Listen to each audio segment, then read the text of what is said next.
কবিতাৰ শিৰোনাম মোক ভাল পাওঁ বুলি কোৱা। কবি পাপৰি দেৱী, আবৃত্তি চাকলিনদ্বীপ। চোৱা চোৱা শুন, এইফালে এবাৰ চোৱা না, ঘূৰাই দিয়া না মুখখন, মোৰ ফালে চাই এবাৰ কোৱা না মোক ভাল পাওঁ বুলি। কঁপি থকা মোৰ চকুৰ পতাত চোৱা, কিমান উদাস আকুল বিষৰ বতাহ, জ্বলি থকা শান্ত চাকিৰ তলত বিৰহ বিষণ্ণতাৰ কিমান সাধু। চোৱা চোৱা শুন, কিদৰে উঠি আহিছে মোৰ আকাশত তুমি নামৰ আধা পকা জোন। আহা মোৰ বৈ পৰা যতনাত মৃক্ষীণ কৰি কৈ দিয়া মোক ভাল পাওঁ বুলি। মোক ভাল পাওঁ বুলি কোৱা আৰু জীয়াই তোলা মোৰ আদিম অনন্ত অনুৰাগ।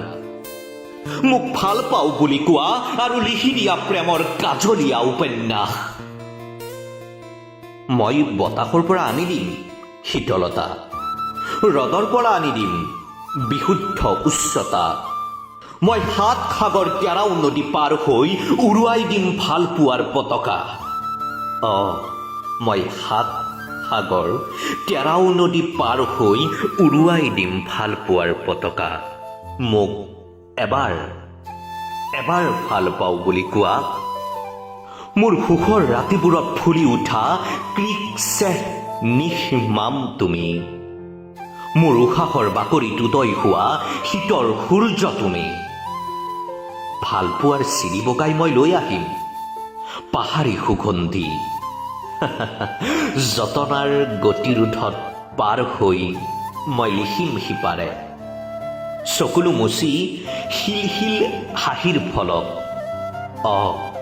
যতনাৰ গতিৰোধক পাৰ হৈ মই লিখিম সিপাৰে, চকুলো মুচি শিল হাঁহিৰ ফলক। ধন্যবাদ।